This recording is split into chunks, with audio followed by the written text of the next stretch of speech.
Hello and welcome along to episode 13 of the Supreme Commander Forged Alliance Forever Community Cast Library. I hope everyone had a fantastic new year. I had a really good new year, thank you. I just ended up staying in with the wife and we had takeaway, drank a little bit and basically watched telly. It's very sad, but we had fun. It was good for us, thank you. Hope everybody else wasn't too hungover if you went out partying. So we're on episode 13, everybody, and it's taking me ages to get this file to work properly. I wasn't sure what it was, but I've got to the bottom of it and I fixed it. There is a tiny catch, and the catch is, and actually I think it's gonna work out pretty well anyway, because it's so long, this match is. So we're going to split it into two parts. So this volume is going to be 13A, and then in a few days time, I won't leave you hanging for too long, 13B will be released, the conclusion. Alright guys, so we're going to jump straight in. I hope you enjoy it. Thank you very much. What's up everybody, and hello and welcome along to the one, the only, one of the most popular maps in Planet Faff. It's Saturn's, the majestic masterpiece of a map that it is. A couple of things to go through before we start this pretty awesome replay. First off, I had a comment in last week's video about the sound. Apparently it was difficult to hear me because of background sound, so someone asked me to turn the background sound off. I don't really think that would be a popular decision overall if I were to do that, so I'm hesitant to do so. I would love some feedback on this. If you think I've turned it down a little bit for this match, so the background noise should be a little bit quieter, but hopefully it should still be there. We'll see. But yeah, so let me know what you think of that. Second up, this replay is pretty old. It's about a year old, so it's before the RAS changes, the RAS nerf. So RAS is still really awesome and OP for this replay, so just bear that in mind, because that does have a bearing on the activities and shenanigans that people will get up to. And there was something else. Yes, the scoreboard in the top right hand corner here, it's not Supreme Scoreboard. I haven't actually got Supreme Scoreboard working yet since they updated and buggy stuff is happening, but it wouldn't matter for this one anyway, because I've had to get the file directly off the player because it was not available in the vault. So this is what I've got, and that's that. So without further ado, without further procrastination, in the top right hand corner we'll call this team 1, in the top bottom left hand corner we'll call this team 2. Lastly, there's a lot of fucking horrible names in this, guys. I'm going to butcher them, but I'll only butcher them once, because I can't go through this entire game pronouncing these horrible names, which aptly leads me on to this guy going red and UEF, weighing in at 1700. It's Haiskoahanta. Yes, I'm going to call him H. Second up for Team 1 in Beach, it's haezenid going green, and Aeon haezenid weighing in at 1600. And thirdly for Team 1 in a lighter shade of pink, I have to say that because there's two pinks on this. Lighter shade of pink, MrZcion going alien space pirate shenanigans. It's Jazzi who comes in at 1400. And then lastly for Team 1, the replay's highest rated player, weighing in at a whopping 2000. It's Bitch going in a lilac, and he's been really super cool, and he's got Master Cybran race as well. For Team 2, starting at front slot in purple, weighing in at 1500. It's MrZcion. Maybe the C is silent. Maybe it's Zcion. I don't know. We're gonna go with Mr. Z. Second up for Team 2, in the darker shade of pink, suits you sir, it's MansikkaUkko. I think I can manage that one actually. Mansikka weighing in at 1700. And is also going Space Pirate Aliens. Thirdly for Team 2, going yellow and very sensible UEF, weighing in at 1700. It's Styrbjorn. Yeah, we'll go with that. That's okay. Styrbjorn. And then lastly for Team 2 in the air slot, going a red UEF. I'm gonna go with turinturambar. Yes. Turin coming in at 1700. So as you can tell from the introductions, this is a super high-end replay that we are being blessed with today. And already in the middle we've got assault bots. Flares are the Aeon assault bots penetrating behind the ACU of Bitchess, and now just causing not too much trouble because Bitchess has made his own assault bots in the form of hunters just to deal with that. And as always happens, as always should happen on Assassins, the two ACUs marching forward to get the reclaim and going into the inevitable dance of shoot the opponent in the face with your right arm and suck up mass as much as you can at the same time. So Bitchess and MrZcion are into their dance here. I'm just pausing for a second. I'm looking at MrZcion's build, and he's gone T1 power generators around his starting mexes, and he's actually been pretty slow at getting his mexes up. See, if we look at Bitchess here, Bitchess is pretty much almost fully expanded into his mexes, and he's got his hydro nearly done. That's interesting. I'm going to keep an eye on this because I play this map a lot, and more often than not I end up playing front spot actually. So I'm actually really interested in the starting order that MrZcion has gone for here. You would think, given the ratings, that Bitchess, what is he, 500 ranking points superior to that of his opponent MrZcion. You would think that Bitchess's build would be better. But MrZcion here, he's flanked both sides again with these pesky hovering shenanigans, going around and flanking both sides of Bitchess's fledgling base here. Bitchess dealing with most of it. There's just a scout. Yeah, that's not going to cause too much problems. No worries there. So the side islands both being claimed by the respective rock players here, so there's no shenanigans going on there, no beaches going for early island grabs. And now we just look down and Bitchess is dipped straight into the water. He's just got his horns and his scalpel poking out there. Let's hope that that doesn't become an issue for him. And MrZcion has decided to go for a walk before he started his T2 upgrade. As always, front players going T2 upgrade as soon as they can. But Bitchess's lack of movement already has him a third through his T2 upgrade. And MrZcion in the very early stages of his upgrade, plus Bitchess getting an engineer and to do some cheeky assistance. Or I thought that was going to be the case, but the engineer... There we go!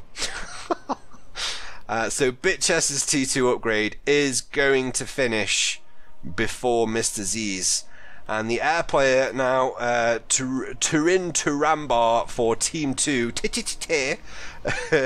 going Raz, pausing Raz there. Let's just jump into Turin here. I'm guessing there's power issues going on. No power issues going on. I don't know what I'm talking about. God knows. So turinturambar going for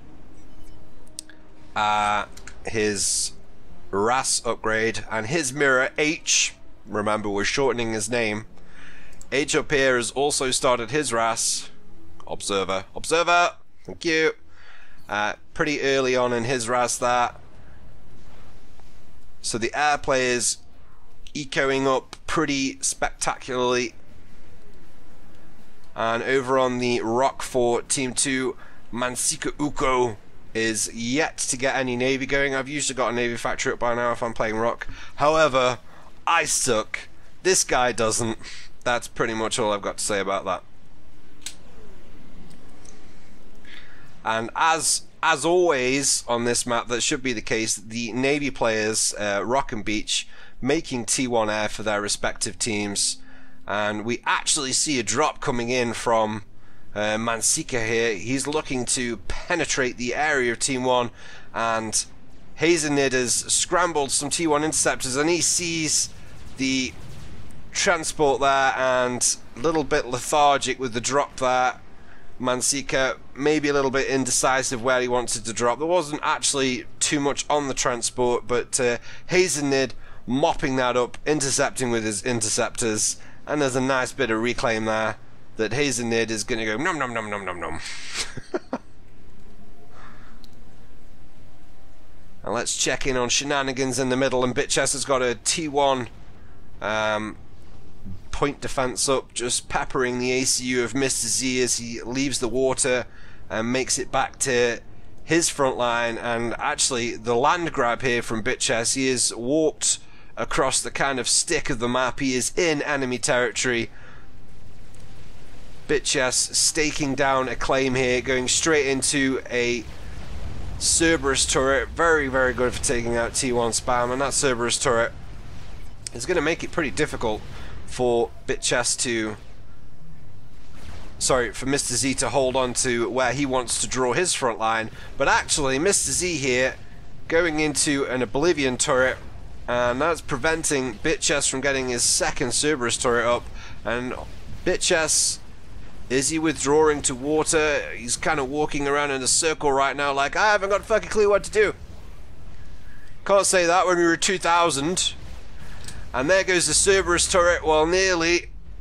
So Bitchess here has been successfully pushed back by his inferior mirror, and MrZcion, little bit of overkill. Oh no, it's okay. I thought it was another T2 point defense. It's actually, in fact, a very sensible move of getting some TMD up. So MrZcion here fortifying his forward position, and he has shooed off the land grab challenge from Bitchess, who is now withdrawing. Just sticks up a radar, and I'm pretty sure Bitchess is going to try and make another forward position around this area. Of course, anyone that plays Saturns knows that you are at the mercy of Navy. And actually here, did I miss something? I might have missed a drop there. And T3 air on the field now. We are at minute, well, we're not even at minute 10, and H is producing interceptors. And also, let's just zoom out and get an overview of this. Both air players, upon getting to T3 air, both air players now producing T3 air, I should say, they've given their T2 power to the rock players, who are going double RAS, if I am not mistaken. So Jazzi there, we're seeing the notifications completing RAS, and ARAS has started. Mansikka is asking for E, so I'm assuming that he's also in ARAS. And there we go, actually. Mansikka completing RAS and going straight into ARAS. So the rock player for Team 2 is slightly behind the rock player for Team 1 in terms of getting upgrades going. Jazzi is very late stage ARAS now. Mansikka is just approaching halfway. So not too much in it, but as we know, these really high level matches are decided on pretty fine margins.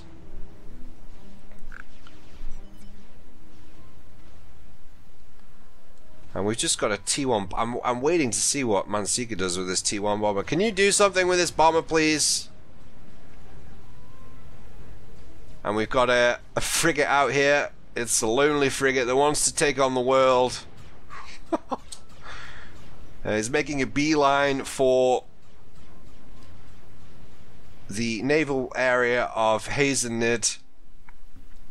Massacring, it's not massacring, it's like got a potato gun, and it's an automatic potato gun which is now shooting at a T1 bomber, and the bomber is now finally being used,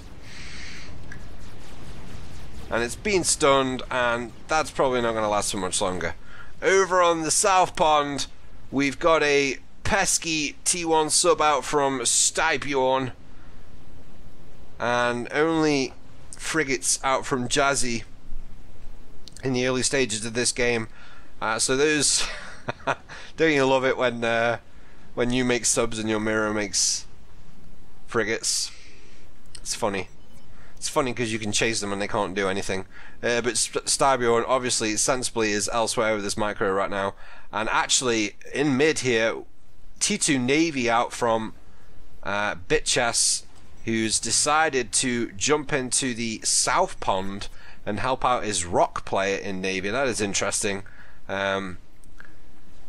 Assuming that rock players take their islands, then most people know this, but some people may not. Assuming that the rock player claims their respective island, they are in a stronger position than the beach players. So it's interesting to me that at this high of a level, Bitchess has elected to dip into the south pond and help out his rock player, opposed to going into the north pond to help out his beach player, because that's really where you would expect your team to be struggling in Navy. But Bitchess going for T2. He is Salem, he is Cybran, so he can produce Salems and do the really awesome cool thing of walking on land with his Salems. That would be pretty funny. But right now these Salems going to work on the Thunderheads frigates of Styrbjorn, assisted by some frigates from MrZcion. I say some frigates, a frigate right now.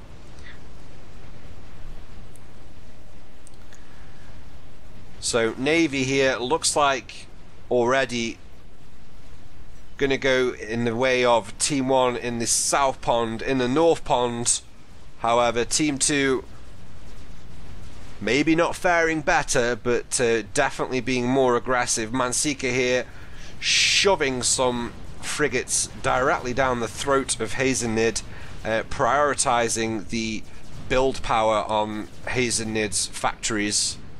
So sacrificial frigates there from Mansikka, sent in to annihilate engineers, and haezenid getting up some sonar. Pretty standard stuff thus far.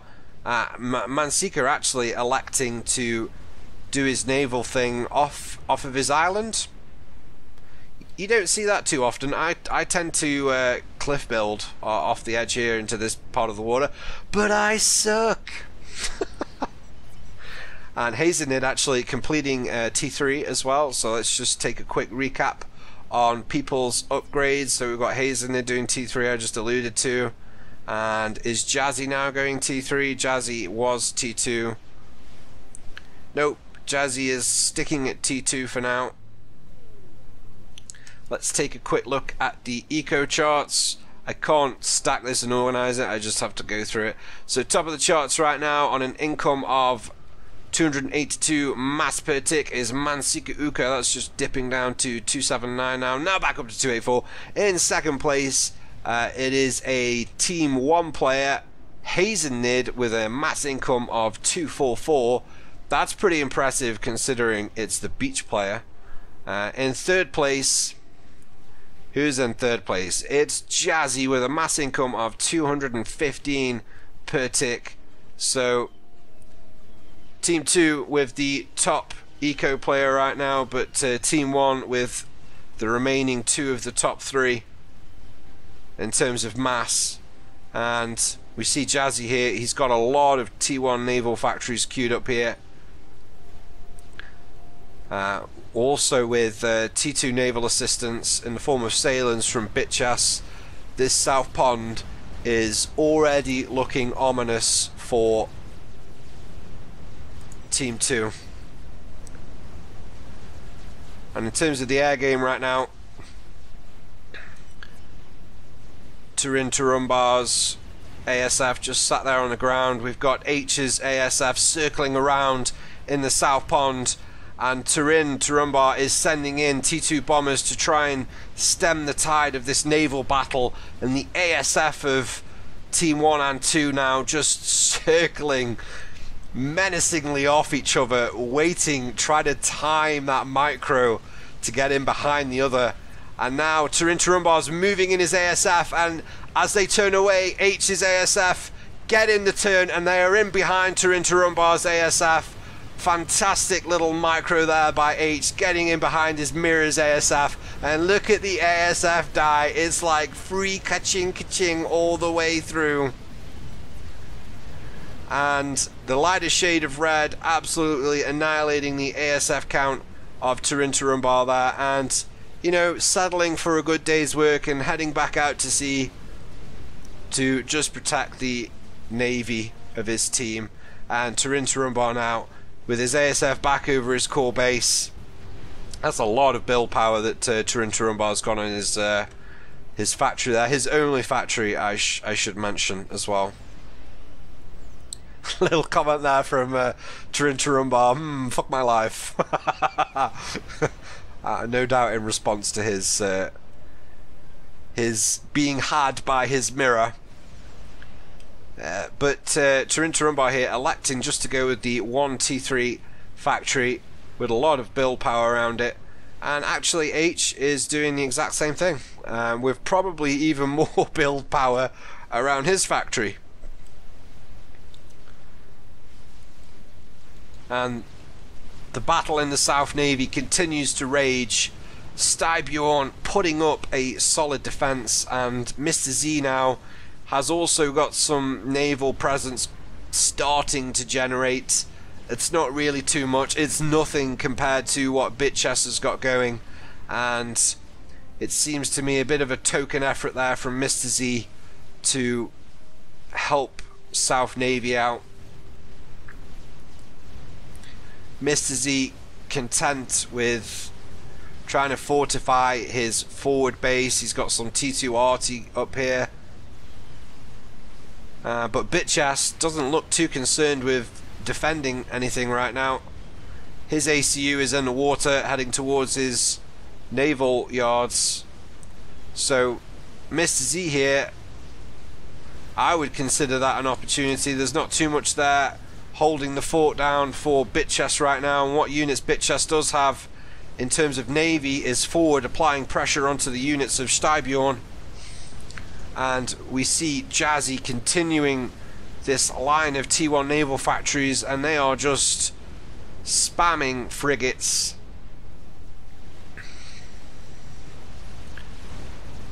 And Jazzi here very astutely deciding to submerge his destroyers.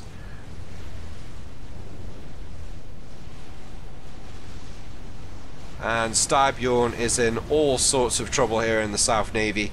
He actually needs to be careful. If we take a little look at where his ACU is at, I'm not sure if Team 1 can see that. Let's just jump into Jazzi for a second. Well, they can't see the ACU. There is a suspicious looking signature there that's building shit with an engineer next to it, so there are clues, but they don't directly see it, although that might be about to change. Yes, there we go. Team 1 with now a clear visual on Styrbjorn's ACU. Are they going to try and capitalize on that? They've got a fair few destroyers in the area if they combine of Jazzi and Bitchess, but the naval units of Bitchess breaking off slightly to the left to apply pressure, I think, to MrZcion's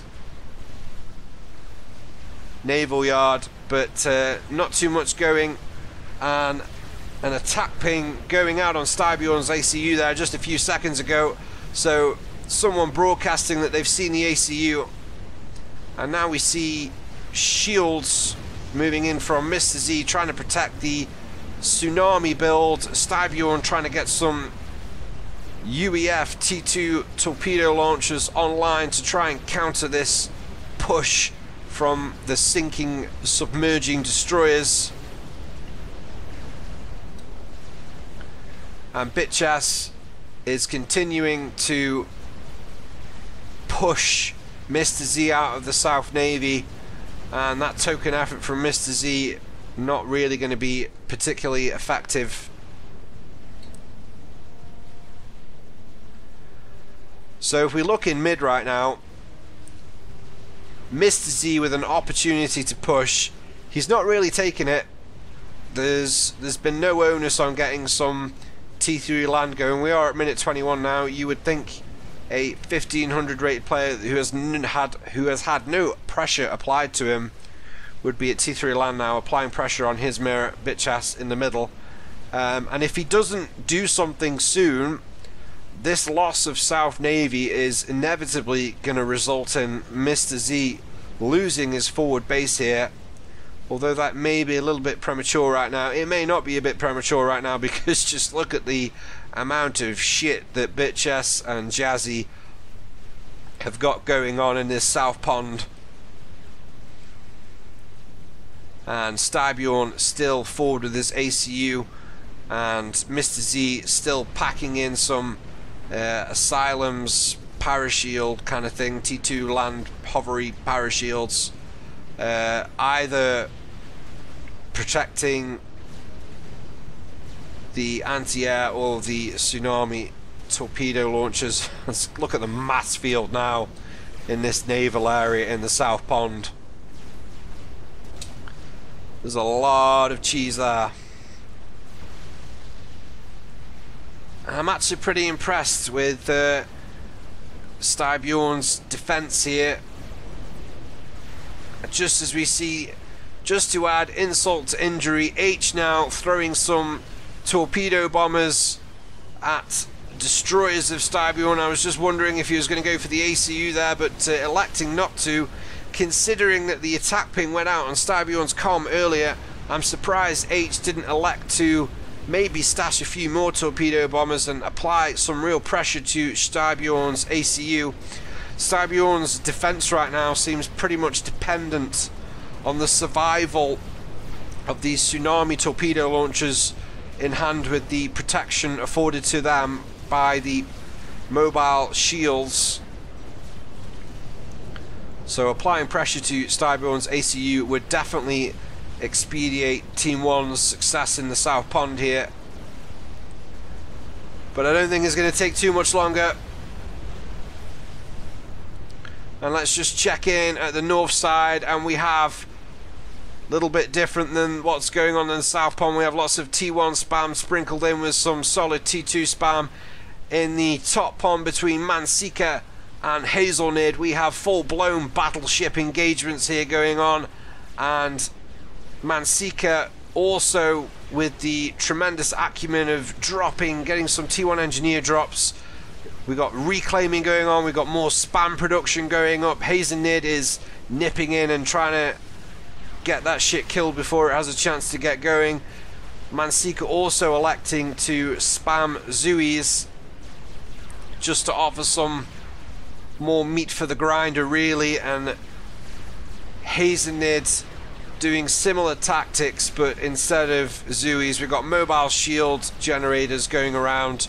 I've got to say the clumping up and not really microing, I don't know. Well, put it this way, they're not stopping the battleships from dying. So I would say the micro on the mobile shields isn't particularly good right now. But just looking at the numbers here, and Mansikka definitely on top of battleship numbers. It's much tighter than the South Pond, but it looks like that Mansikka here is making ground.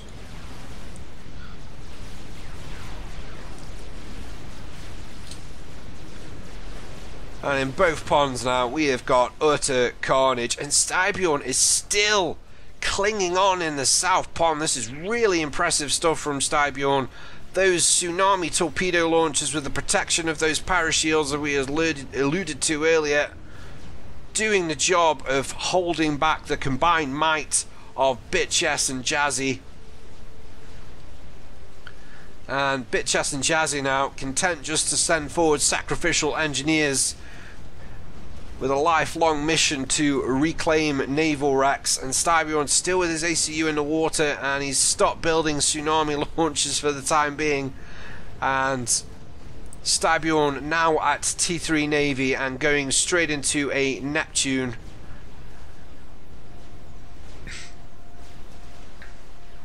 We also have T3 Navy out from Jazzi as well, I should say. Actually, Jazzi has gone has started to spam I can't pronounce that. T3 alien space pirate battleships, damn things.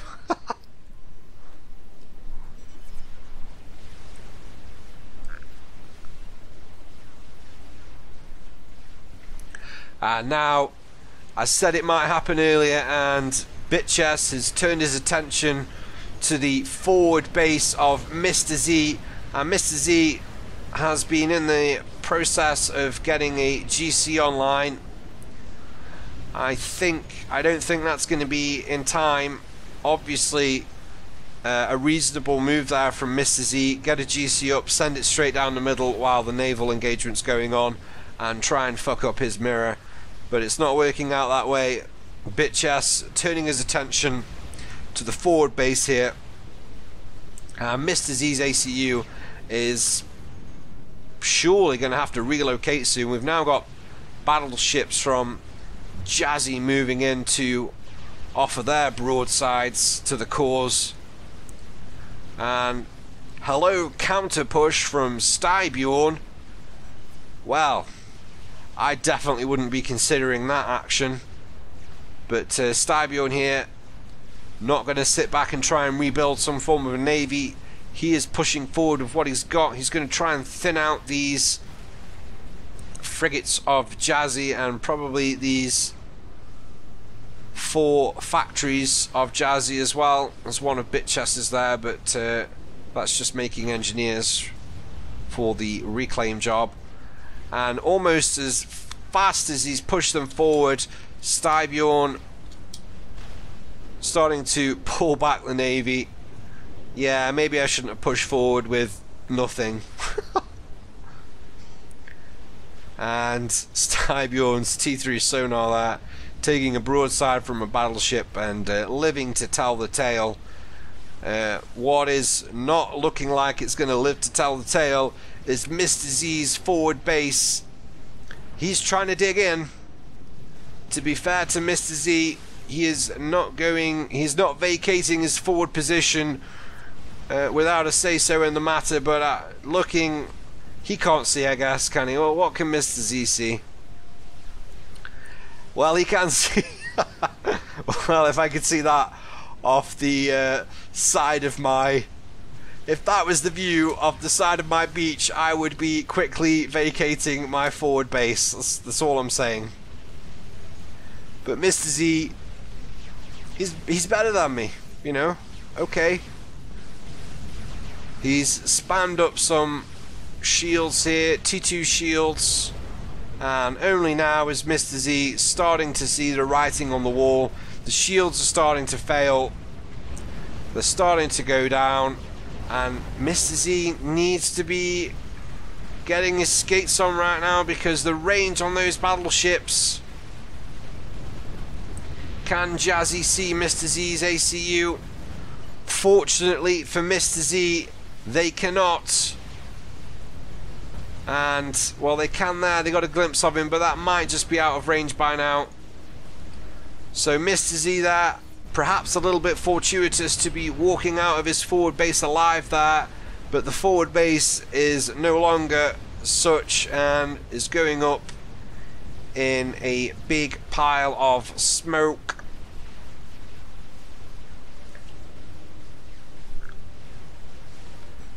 And did I just see something?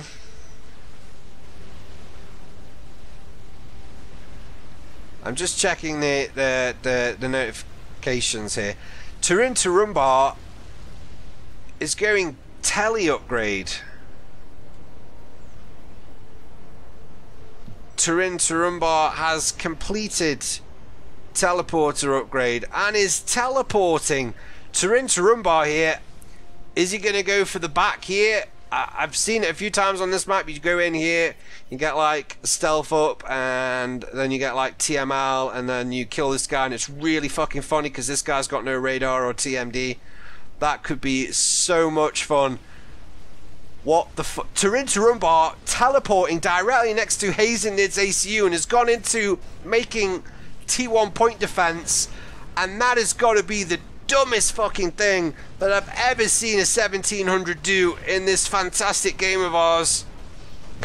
haezenid isn't even bothering to build his own point defense. He's just converting the point defense of Turinturambar, And this is going to be a very slow and painful death here for turinturambar. He is yet to even breach the fucking shields of haezenid. And haezenid has just kind of stood there laughing his cock off right now as turinturambar is going to die to T1 point defense that ironically he has built.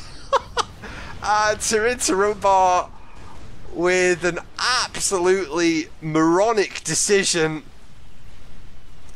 teleporting into the enemy position with nothing, with a T3 UEF comm.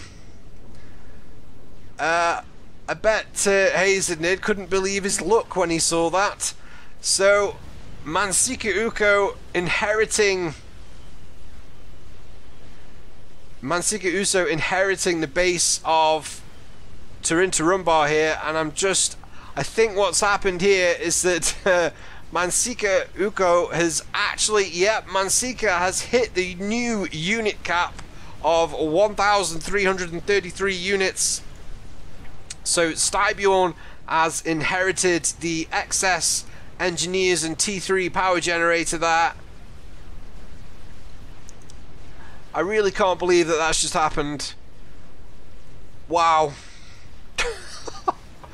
I guess it's one of those things that if it works, it's fucking amazing, and when it fails, you just scratch your head and say, what on earth was he thinking? And that example was definitely in the latter. And we have a strategic launch, and somewhere a nuclear launcher has been built, which I've completely fucking missed, which, you know, let's be honest, that's not surprising. And it's Jazzi. Jazzi's got the nuke launcher up. He is nuking. Are we going for the good old naval nuke here to finally break the epic defense thrown up by Styrbjorn? The angle would suggest that that is not the case. Surely there's an anti here. There is no anti in the airbase of what was turinturambar's. Well, I can't believe that. Wow. 1,700 teleports into enemy base, dies to T1 PD that he's built and gets converted by the enemy, and doesn't even have the decency to build SMD, and there goes the and there goes the airbase of turinturambar, which has been inherited by MansikkaUkko, and Mansikka understandably here starting to have a few choice words with his former teammate here. I honestly can't believe that a 1,700 can play like that. Anyway, while Mansikka deals with this more than slight inconvenience here, and Mansikka here going directly, sensibly straight into the construction of an SMD in the mid here. Yeah, less said about that the better, Turin. Let's just move on. We've got torpedo bombers moving in now from H. Mansikka. That is a shitload of ASF from Mansikka, and I just want to take a look at the air game now. Mansikka obviously inheriting 287 ASF for Mansikka. We're just going to jump into H. I said jump into H. Thank you. 287 versus 322. So H with a higher ASF count, and that is just after the complete and utter annihilation of MansikkaUkko's air production area. So Team 1 with a slight lead in air right now, but that is only, the gap is only going to widen in the favour of Team 1, at least for the next, I don't know, 5-10 minutes of this match. And still in the South Pond, Styrbjorn digging in like a motherfucker. The combined might of Bitchess and Jazzi being held back.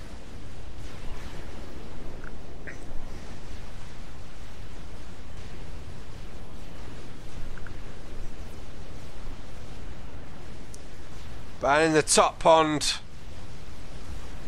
is that Bitchess is also in the top pond now. He's got his ACU. I did actually see the drop earlier. I forgot to comment on it. Bitchess going into Harm's construction. Got some engineers assisting the action. And there's a fucking huge ASF battle, and you can feel the lag. I can feel the lag on the replay here. And MansikkaUkko has got his ASF in behind the ASF of H, and now the ASF of H are turning to face the enemy. But there was a good few seconds there, and where Mansikka was behind H, and now getting really bitty. There's not much micro going on between the two players here. They're either elsewhere or just letting their ASF get on with it. And I can't decide whether I can see more red or more pink. I think I can see more red. I think H is going to come out on top of this massive air battle. And up the middle now we see MrZcion with a GC, and he's got some T2 anti-air in tow, and the GC wreaking havoc on the core mass structures of Bitchess. And we see the battleships of haezenid actually turning their attention to the GC. And in the south pond we see Jazzi also moving up a battleship to try and take out this GC. This is a huge threat to Team 1 right now. They don't have really too much to deal with this. We just see there a couple of strats coming in, but the GC has dodged everything pretty well so far.